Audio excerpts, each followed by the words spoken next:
Coach Elko to the SEC Media Day meetings. Want to remind people that once a coach leaves the podium here, he's not available outside the door. If you can refrain from two-part questions, that would be preferable for the benefit of your coworkers. And if there's any print media here, we do try to take care of electronic first. If we can get to you, we will. Thanks very much. We'll start on the first row here. Michael Bronner at WNSP in Mobile.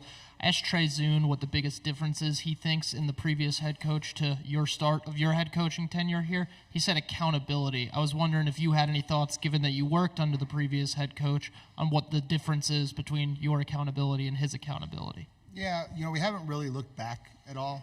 I think one of the things that's really important when you take over a program is you just be really clear with what you're looking for.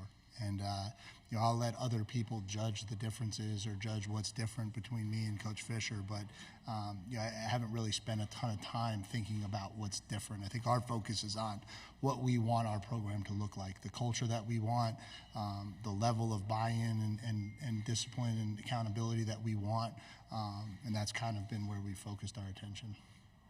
Front row. Hi, Coach. AP Stidham, AP Kelly, as we see it, syndicated radio. Coach, you're going to be facing Riley Leonard. What can the Texas A&M fans look for when Riley Leonard comes to College Station? Yeah, I'm amazed that I've gotten this far, and this is the first time that question's been asked of me. Him and I have joked about trying to come up with some type of scripted answer. Listen, Riley's a phenomenal quarterback. He's a phenomenal competitor. He obviously played a huge role in our success at Duke, and in a lot of ways, me getting this job here at Texas A&M. And so, the irony of playing against him in the opener certainly isn't lost on me.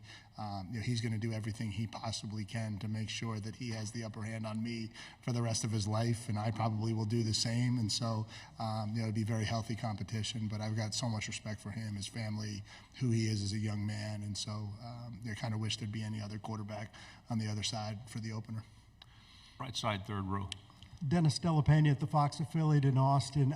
I know in your previous stint at Texas A&M you didn't coach in the Aggies-Longhorns rivalry, but what is your sense of it? How did you get that sense of how important it is, and how much are you looking forward to that big game? Yeah, I mean, in my 4 years at Texas A&M, even though we never played and weren't in the same conference, it still was the single most important thing sometimes it felt like to Texas A&M. And so obviously that's something that we take very seriously. That's a rivalry that means an awful lot to our fan base, to our program. The history of that rivalry and the tradition I've been aware of, and I was a huge football fan growing up, and so I watched those games on Thanksgiving, and RC and the defense and the wrecking crew and all of that. And so I think it's great for the state. I think it's great for college football that rivalry's coming back. I think when you have two brands like that are that close to each other, they should play. They should play meaningful games. They should play games that really matter. And with our tradition, they should play on Thanksgiving weekend. And so excited to just get back into it. And I'm sure it'll be an unbelievable atmosphere the first time we bring that rivalry back this year in Kyle Field. Left side, front row. Michael Cobble out of Baton Rouge, Louisiana. I know you brought team leaders with you, obviously, but just talking to them, it seems like they crave that leveling of playing field of expectations for everyone. Are you sensing that maybe those are the missing pieces that can put a team over the top once everybody is on board, pulling in the right direction? Yeah, I think if you look at successful organizations across the country, right, football for sure, but really anything, culture matters, and how the connections within your program are, the relationships within your program, how much you're willing to put on the line for the guy next to you. Those things sometimes mean just as much as the offense and defensive plays that we call. And so, again, I don't know different or not, but I know that's really critical. And so it's been something we've been very intentional about this offseason, trying to bring everyone together, trying to get them around each other more. And kids crave connection. And so I think they've really embraced it, and I think it's been a really good experience for our program. Left side, third row, then pass it one place over when you're done. Oh, I'm sorry. Go. Bob Ballou, CBS Austin. Back in February, you said Texas A&M is the flagship university in the state.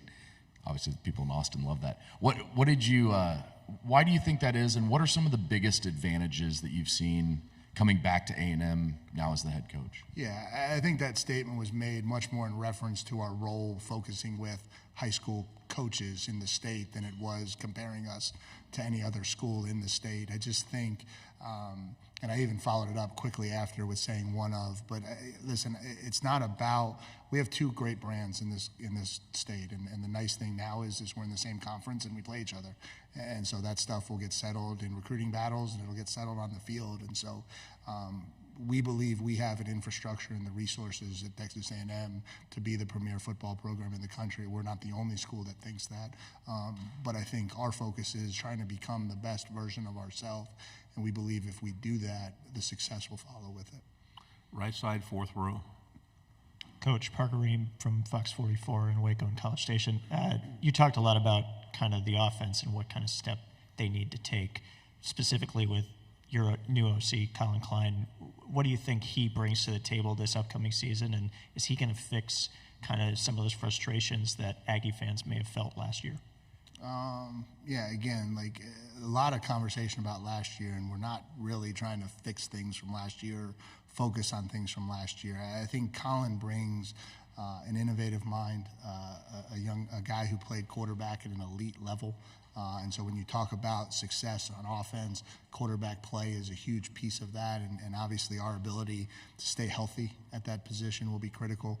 I think the thing that really drew me to Colin was his knowledge of the game of football, his intelligence level, and understanding how to attack defenses.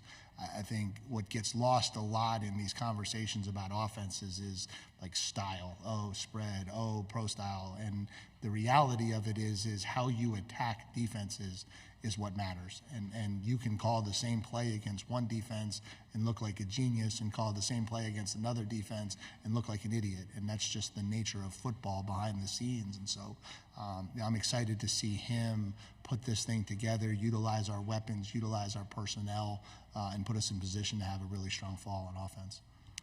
Left side, third row. Donna Conrad, 15 ABC and Bryan College Station. Coach, when you took the job at A&M, how excited were you to reconnect with Torian York, and how impressed have you been with both his play on the field and his leadership at such a young age? Yeah, it was an interesting seesaw with Torian because we thought we had him at Duke, we lost him, and then he went out and had this amazing year last year, and so we're watching it from afar, obviously, because the connection with him, and you're so disappointed to watch it. You're thinking about what that could have been had you been able to get him over to Durham, and then life comes full circle sometimes, and now just the opportunity to get back and coach him, and in 8 months he's everything that I thought he was in recruiting. He's a phenomenal young man. He's a great leader. He does everything that you would ask him to do. He's a great football player. He's a playmaker. He brings people along with him. He's really everything you would want in a middle linebacker. And so I'm just excited that life has thrown this curveball, and I've gotten a chance to come back and coach him. We'll stay on the left side, third row. Coach, Tyler Shaw with KBTX in College Station. You talked about the accountability, and the players have really kind of embraced that, the accountability and the mentality of they don't want to make a whole lot of noise in the offseason. They're just going to go down to work. What do you credit that kind of collective mentality from the team to? Yeah, I mean, we had to have some real honest conversations when I took over about where we were as a program. We can't verbalize what we are. Like, facts tell us who we are, and we were a 12-13 football program the last 2 years, and so the only way to change that is to work. Like, you can't just say you want to be different. You can't just say you want to compete. You have to do it. And I think that has been, from day one, the internal conversations that we had. And then you've got a lot of great kids with great character who have a lot of pride in themselves. And so that's not lost on them either. And so, okay, here's a path that potentially can change the results that we've had. I'm in. And so they start doing it. And then it leads to success. Their body starts looking different. They start feeling better. They're playing better in the spring, and that brings more success. And so I think we've had an even stronger summer in that regard, and hopefully that will continue into fall camp and through the season. But if you want to get different results, you've got to change what you're doing. And I think we've really embraced that this offseason. Back row on the aisle. Jesse Doherty with the Washington Post. Sorry, over here. No, I'm in the way back. Oh, gotcha. Now I see you. I'm Sorry. hiding. Sorry. In the NIL era, when you get a verbal commitment from a high schooler, how much recruiting is still ahead? And how different is it maybe now compared to maybe what it was 5-10 years ago about how much you have to keep recruiting that player until they get to campus? Yeah, honestly, of all the things that have changed in the NIL era, that's probably one that hasn't. I don't know that there's ever been a time at this high level of recruiting where a verbal commitment didn't mean you were still in a recruiting battle. We talk about it from this perspective. Once a kid commits to you, you now have an X on your back. When you're all recruiting the kid, everyone's selling their school.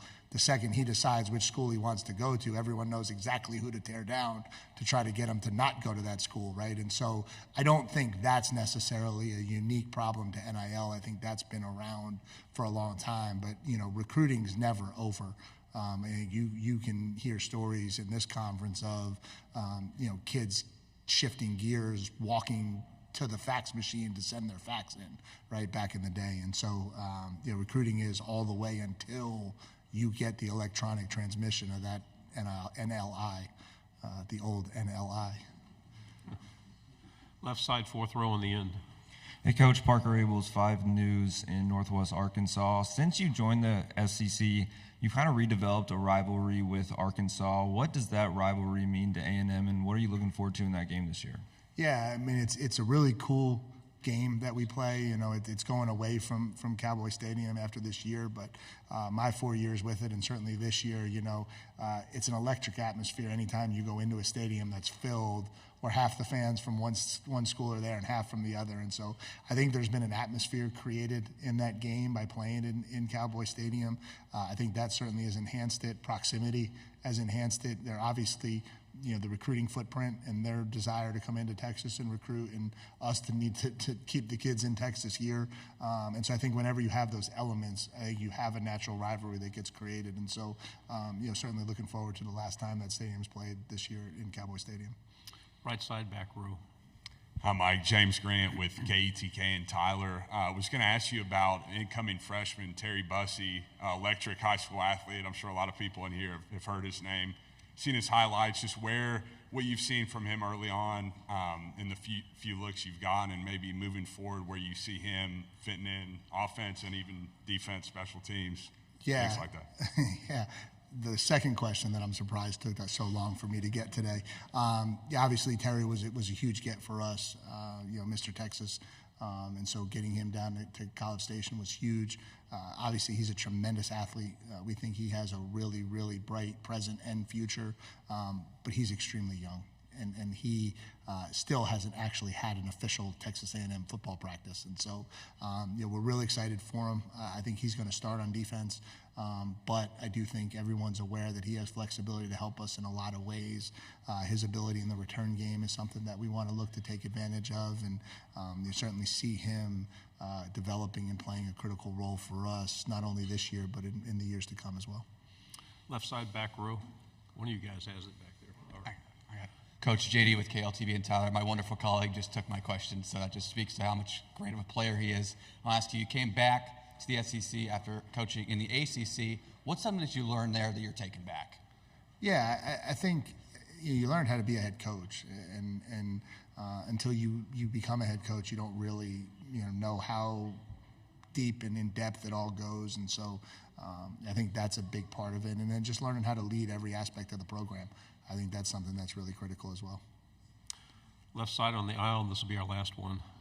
Carter Yates, Dave Campbell's Texas football. Coach Shamar Turner gained 30 pounds this offseason. Now he's moving from defensive end to defensive tackle. What's his offseason been like? Yeah, I think, first of all, he had to rehab. He had a shoulder deal that he had to deal with from last year. And so, we were excited to be able to get him healthy and training. And I think he was very intentional in his decision to come back to school. He obviously had an opportunity to go pro last year and chose not to. And sometimes that goes two different ways. I think he has been extremely intentional about the decision he made, why he made it, and knowing the areas he had to improve. I think he wants to play from a flexible standpoint. When he goes into the NFL draft, he wants to be able to showcase teams that he can play in a lot of different roles. And so that was a big reason why he came back, was to get to that spot so that he can become a flexible player. And so I think he's going to be a plus player for us at defensive tackle. He's got tremendous takeoff. He's extremely physical. He's played an awful lot of football, and